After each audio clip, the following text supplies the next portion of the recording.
Speaker साहब, शुक्रिया हमें वक्त देने का। सबसे पहले बात की जाएगी बजट पे। ये बजट जिसको हम सब अवाम दोस्त या अवाम दुश्मन बजट तो हम कह रहे हैं, मगर मैं आपको बताता चलूँ कि ये एक कॉर्पोरेट फ्रेंडली बजट है जिसमें सिर्फ अमीर तबके के लिए मराहत और समारात दी गई हैं, जिसमें गरीब का गला दबाया गया है। और इसके साथ साथ बजट में कुछ अदाद शुमार दिए गए थे कि हाई वैल्यू नॉन फाइलर से हमने 3,90,000 नॉन फाइलर से हमने 30 करोड़ रुपए हमने इकट्ठा किया। जनाब, अगर इस अदाद शुमार को देखा जाए तो ये 3,90,000 अफराद से 30 करोड़ रुपए जो हैं, ये कोई इतनी खतीर रकम नहीं है जिसको बजट तकरीर में जिस तरह पेश किया गया। तो मैं कहता हूँ कि ये कोई इतनी अचीवमेंट नहीं है जिसकी आप वो ले रहे हैं, क्रेडिट ले रहे हैं। दूसरा, यहाँ पे कल गिलानी साहब ने मेरे कायद इमरान खान पे तनकीद की, उसको गलत लक़ाबात से पुकारा गया। तो मुझे भी कुछ याद पड़ता है कि जरदारी साहब को भी कोई मिस्टर 12% के मिस्टर 10% का खिताब उनको भी दिया गया था, जो कि जिस बात से इनको फिर बड़ी तकलीफ होती है। तो मैं इस हाउस में ये गुजारिश करता हूँ कि किसी भी कायद के खिलाफ किसी किस्म के नाजेब अल्फाज ना इस्तेमाल किए जाएं जिससे सियासी वरकरान को तकलीफ पहुँचती हो। जनाब, मैं वफाकी हुकूमत का, पंजाब हुकूमत का छोटा सा कंपैरिजन करना चाहता हूँ अपने सूबे खैबर पख्तूनख्वा से, जिसके chief minister Ali mean Gandapur साहब हैं। हमने अपने महदूद वसाइल में जो बजट पेश किया, बावजूद के NFC अवार्ड में हमें अपना जो हमारा राइट शेयर था वो ना दिया गया, मगर उसके बावजूद भी हमने हेल्थ में 36.5% जो है हमने एलोकेशन की, जो पंजाब 27% पे है। हमने पेंशन 7% बढ़ाई, पंजाब ने 5% बढ़ाई। तो जनाब, हमारे सूबे के महदूद वसाइल हैं, अगर आपसे बजट नहीं बनता तो मैं अली मीन साहब से कह देता हूँ वो आपके लिए टीम भिजवा देगी, आपके लिए बजट वो तैयार कर देंगे। जनाब, इस ईद पे मीडिया रिपोर्ट्स के मुताबिक पंजाब में 30 अरब रुपए खर्च किए गए सिर्फ अलाशों को साफ करने के लिए। और एक और ड्रामा शुरू किया गया है कि पानी में अर्के गुलाब डालकर गलियों में छिड़का जाता है। जनाब, ये क्यों छिड़का जाता है? आपको पता है कि पंजाब में आपको एक ऐसी बदबू का सामना है क्योंकि वहाँ पे फार्म 47 की गवर्नमेंट बनी हुई है, उसको 1 साल हो गए, उसकी इतनी बदबू हो गई है कि अभी इनको पानी में अर्के गुलाब डालना पड़ता है। मगर जनाब, ये अर्के गुलाब से नहीं होगा जब तक आप ये पंजाब हुकूमत और ये वाहन छोड़ के नहीं जाएंगे, ये बदबू आपसे ख़त्म नहीं होगी, ये हमेशा आपका पीछा करती रहेगी। जनाब, दूसरा, टैक्स की बात हुई तो मेरे सूबे की एक डिमांड है। हमने एक रिक्वेस्ट की थी कि आप जो फेडरल एक्साइज ड्यूटी लगाते हैं, जिस तरह आपने कार्बन लेवी लगाई, तो आर्टिकल का 161 जो है वो आपको ये कहता है कि आप फेडरल एक्साइज ड्यूटी लगाएं और फिर उसका जो शेयर है वो आप सूबों को दें। जनाब, मेरा सूबा क्लाइमेट चेंज से बहुत ज़्यादा मुतासिर है। आप अगर मुशहरा देख लें, मेरा सूबा, उसमें हर दूसरे साल सैलाब आता है, स्वात में सैलाब आते हैं।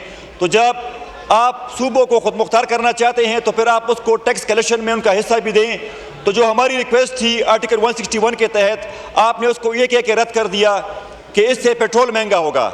जनाब, जब आप कार्बन लेवी लगाते हैं, जब आप 70 रुपये का लेवी टैक्स लगाते हैं तो उससे पेट्रोल महंगा नहीं होता, मगर जब सूबा डिमांड करता है तो फिर आपको ये बात याद आ जाती है कि इससे पेट्रोल महंगा होगा। जनाब, सूबों के साथ ये इम्तियाजी सलूक बंद कीजिए, सूबों को खुद मुख्तार बनाए, क्योंकि खैबर पख्तूनख्वा कोई इंडिया का सूबा नहीं है, ये पाकिस्तान का सूबा है। दूसरी बात, इस बजट में कोई नौजवानों के लिए कोई विजन नहीं, कोई ऐसी राह नहीं जिससे नौजवान आगे बढ़ सके। हमारे पाकिस्तान के नौजवान जो आजकल ई-कॉमर्स के थ्रू अपना रोज़गार कर रहे हैं, आपको चाहिए था कि आप उनके लिए मज़ीद आसानी पैदा करते, उल्टा आपने उन पे टैक्स लगा दिया। जनाब, टैक्स लगाना कोई बुरी बात नहीं, मगर आप पहले अपने नौजवानों को पाँव पे तो खड़ा होने दें, तो उसके बाद फिर आप अगर मुझसे कुछ कमाना चाहें तो फिर आप कमा लें। पहले बेचारे वो तो कमा लें, उसके बाद फिर हुकूमत को देंगे। उन्होंने 1 रुपया तक कमाया नहीं हो, आपने उल्टा उन पे टैक्स लगा दिया। अभी इसहाक़ साहब ने बात की सोलर टैक्स कम करने की, मैं इस बात को अप्रिशिएट करता हूँ और इनसे ये भी मुतालबा करता हूँ कि इस टैक्स में मज़ीद कमी लाई जाए।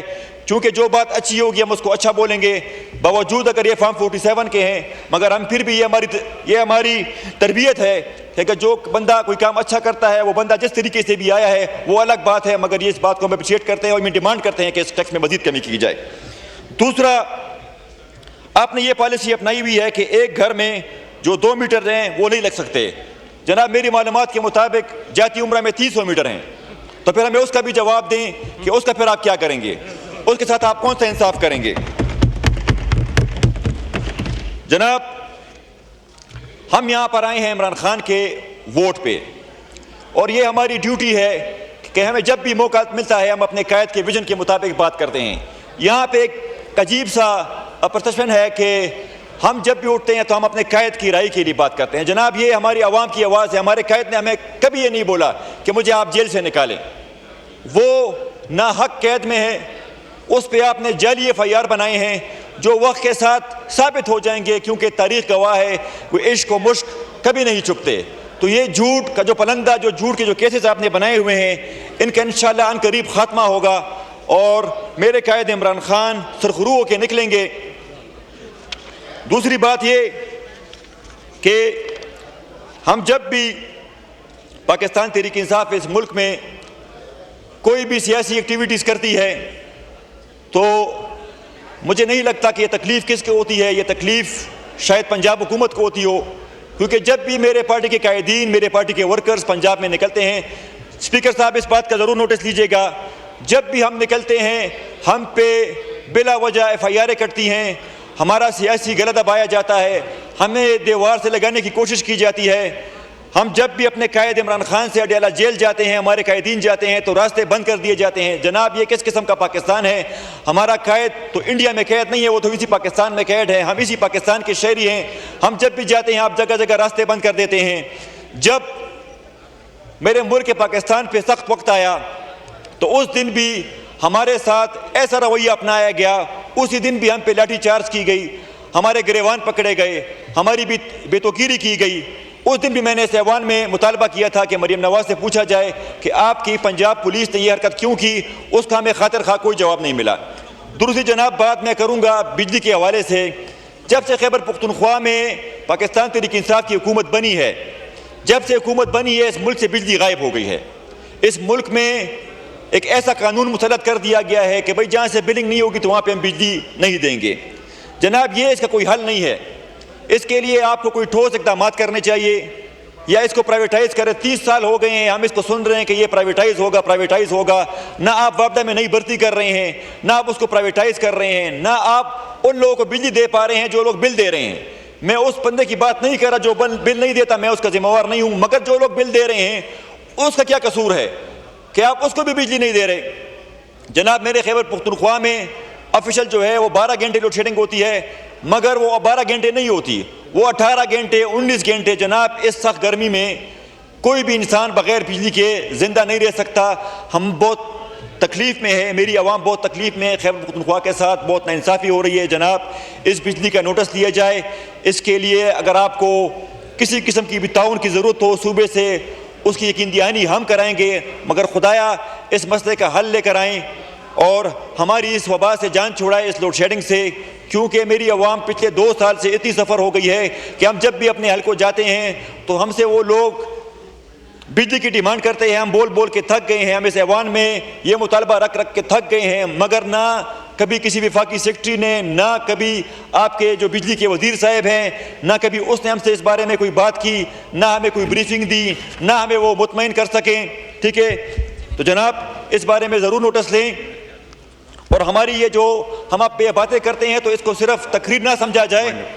जनाब, वाइंड अप तो कर लेते हैं, मगर आप भी कुछ शफकत फरमाएं, हमारे लिए कुछ रहनुमाई फरमाएं। हम तो तकरीरें कर करके थक गए हैं, होता कुछ नहीं है। ठीक है, अगर आपने हमसे तकरीरों का मुकाबला कराना है तो फिर हम चले जाते हैं कि 10 मिनट से बढ़ा के आपको दे दें, दूसरों का काट। सर 10 मिनट की बात नहीं सर, हमारे मसाइल की बात है सर। हमें टाइम नहीं चाहिए, हमें मसाइल का हल चाहिए। हम जब भी आते हैं हम हमारी आप हमसे तकरीर करवा के हमें बंद करा देते हैं। ये कोई बात ना हुई सर। ये ऐवान है कि या ये असेंबली, ये कोई स्कूल के असेंबली हाल है।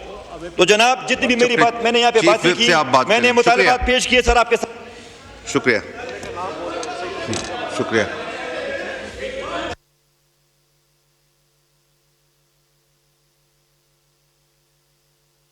जी 1 मिनट में वाइंड अप करें प्लीज।